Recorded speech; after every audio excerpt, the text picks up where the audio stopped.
Première chaîne de la culture, mesdames et messieurs, bienvenue. On démarre par l'information à la une. Les jeunes humoristes béninois, Friadaous Ifadi, Chromosome Eliphaz, Pacheco et Barbosa ont été reçus par le ministre du Tourisme, de la Culture et des Arts, Jean-Michel Abimbola, lundi dernier. Il s'agit là d'une initiative du ministère visant à encourager les acteurs qui révèlent le Bénin dans divers domaines.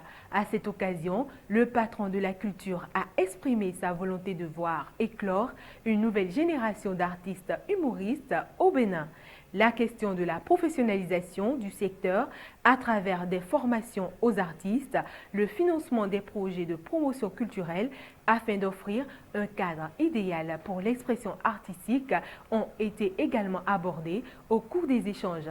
Dans leur prise de parole, les jeunes humoristes ont exprimé leur satisfaction de voir évoluer l'humour béninois.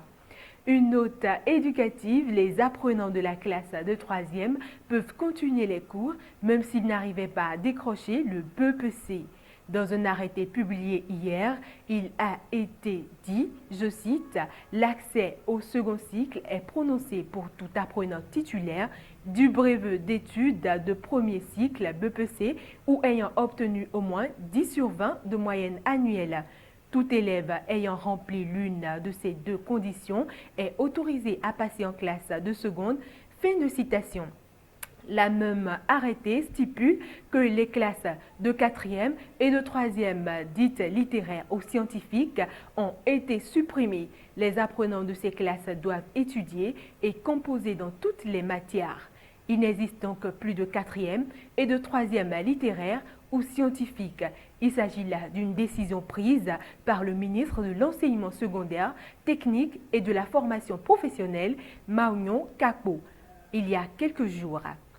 Passons au Japon. Intronisé le 1er mai dernier, le 126e empereur du Japon, Sa Majesté Naruhito, soufflera sa 60e bougie le 23 février prochain dans plusieurs pays, dont le Bénin.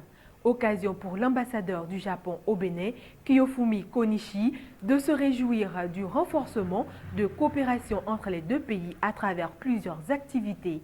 À noter que les relations entre le Bénin et le Japon ont été dynamiques en 2019, notamment avec la visite du président Patrice Talon au Japon à l'occasion du TICAD 7 et au cours de la cérémonie d'intronisation du nouvel empereur.